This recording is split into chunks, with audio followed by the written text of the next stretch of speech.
Hey guys, it's Statsational here for the Sharp app, coming to you with some more PrizePicks plays. And of course, we do this from a mathematical angle. We're not necessarily looking at matchups. That's baked into the number. I want to give you guys the math and more specifically our proptimizer tool. Going to give you some free plays off the proptimizer tool. Yesterday, both of the plays that I highlighted were winners, plus my MLB top prop Ks. Two of those, both of those were winners, whether you played them on PrizePicks or you took those as prop bets, as I usually suggest. So the MLB top props article, guys, absolutely free. If you download the Sharp app, there's links down below. You can get that article every day. We're up 13.8 units now on the season with our K props, or my K props, that is. And that article, strictly based on my model. What you're looking at here is the proptimizer tool, and the SB projection, that's going to be the projection based on where the sports book and the market is at. And of course, the top props projection, that is our projection. That's our AI model that we use. And that's the projection for that specific stat that the AI model likes. Now, that stat is not always going, or that model is not always going to align with my model. I bet using my model, but I like using other models for confirmation. You can see when this thing is vibrating a little bit, we've got some updates. Doesn't look like anything updated here on the top. So let's just dive into the proptimizer tool here and go over it with you guys. First up, Chase Anderson's got 56.9% chance of hitting this over 3 strikeouts. You can see the consensus is over 3.5 plus 106. That translates to 3.41. That's what the sports books are projecting.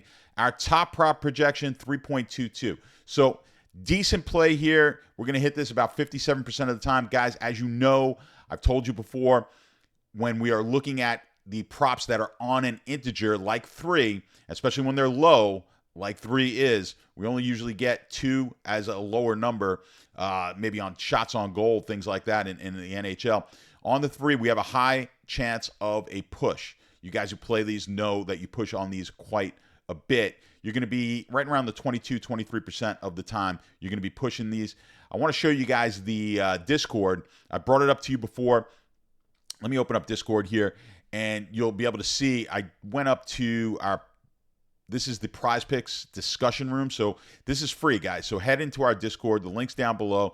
Go into the PrizePicks discussion room, and then you click up here to the pinned articles. And I've got just a couple of posts here on this. There's also articles down below that go into more detail on this. Whether you're using our tools or not, I strongly suggest that you read these articles and check out the videos. It's going to help you become a much better and more profitable player over at PrizePicks. But you can see these are the numbers. Now, if you have an integer of 3, look at how high of a percentage based on our numbers. All right, this is us not taking in, well, we take into account the push. So what happens is we are taking the number of where we think, how often this is going to go over the number, how often it goes under the number, and how often it pushes. We take out the push, and then we're just doing we're dividing how often it goes. Let's say the favorite in this case is to go over. We divide the probability of it going over by the probability of it going under. That's how you would normally price it if you were just pricing pushes as being a push and no blood, right, on a push. That would be how a sports book would price it. In this case, it's different on PrizePicks. So just understand this. The simple thing. You're looking at a 3 prop. Just refer to this chart. You got the non-integer.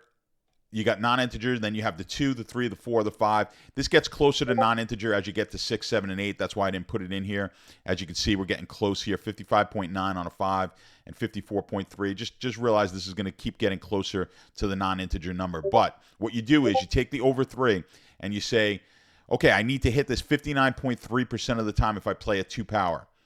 We're telling you that you have about a 58% chance. So that's why I'm always suggesting these 5 flex and the 6 flex, because you got you need to hit at a much lower rate. Of course, you're not going to win the bet nearly as often. All right, so go refer to my videos and the articles, and that's going to help you guys out with understanding how to be more profitable at PrizePicks. But as you can see, this is the market on Chase Anderson over 3. So I do like this play as long as we're playing it properly in 5 and 6 flexes, unless you've got some other information where you think you can bump this up higher, right? We have that a lot of times with my top props. So we'll see how that goes. Let's see under 5 on Gonsolin. Total strikeouts. The market is at under 4.5 plus 100. That translates to 4.89. Our top props is even lower than that. So I kind of like this, right?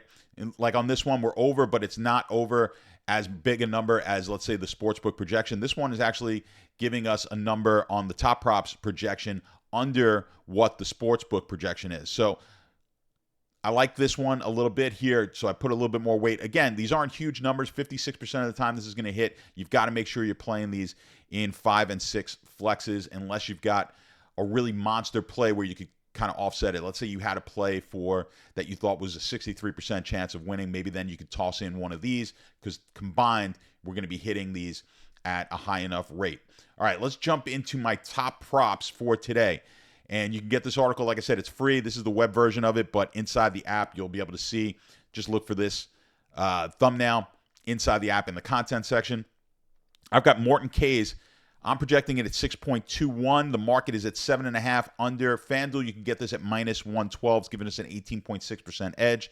And at worst, I would take this up to minus 150. So you've got plenty of room. I think some of the market, it's in the I think 125 was the highest I saw, if my memory serves me right. So you still got plenty of room on this one, depending on no matter what book that you're in.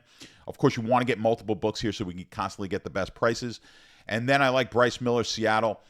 On the case, 4.57 is the projection. I've got the prop at 5.5 under, and the juice is even, plus 100 over at BetMGM, 19.1%. You can take this up to minus 140. So we've got room on both of these. Now let's see if we look at PrizePicks on both of them. Charlie Morton, let's head over to the Atlanta game and see what the strikeout props are for Morton. So you can see we like this at under 7.5. Okay. So it is 7.5 over on PrizePicks. So I do like it. Now, of course, the proptimizer is not giving us much of an edge here because that's typically what's going to happen with these plays. If I like the play as a prop, these are prop bets, not necessarily against PrizePicks. So if I like the play as a prop, that means what I'm saying is there's value in the market. I think the market is wrong. So if the market is wrong, then naturally the proptimizer tool is going to be contrary, or it's not going to show any value on PrizePicks because we're using the market as the barometer on whether or not we should be taking these PrizePicks bets. So the PrizePicks or the proptimizer here for PrizePicks may not be showing anything for, just a 50%, no real edge on either side here for the strikeouts for Morton. But the fact that I like it and my top props are pretty successful, I'm going to take the Morton under number. So I'm going to take less on Morton, the 7.5. Let's see what we've got going on Bryce Miller. We'll click down to the Seattle game. And Miller, you could see the under 5.5, again, right around that 50% mark. The top props in this case, our projection model agrees with me, likes this one to the under the 5.5. So I'm going to take this one on PrizePicks as well. So we've got a few plays in here that you could toss in to a 5 or 6 flex. I like to throw these in because I hit my props at a high enough rate that I could play these. But I like to play it on the 5 and 6. Like I said, we could show you that just to show you the chart over in the Discord. This is what you need. Head over to Discord so you can get this for yourself and read the articles down below. But we need to hit at a much lower rate, right? We don't have to hit these at nearly as high a percentage if we're playing the 5 and 6 flex. You just need to have some patience and be able to withstand the storm because you're going to lose way more often than not. All right, that's it for today. Guys, have a great Father's Day. Hopefully we can cash. We've got the end of the U.S. Open tonight and a lot of bets that are live. I do a PGA betting article each and every week. That is for our pro subscribers, and we've got a lot of live bets. We've got Ricky to win. We've got Xander to win. We've got Scotty to win. We also have a Wyndham Clark bet in to finish top 5. So a lot of good action today. Enjoy your Father's Day. Hopefully, for all you dads out there, you get to spend some time with the kids. And for those of you who are going to see your dads, enjoy your time with your dad. And guys, Let's crush it again today, make some money, and we'll be back tomorrow.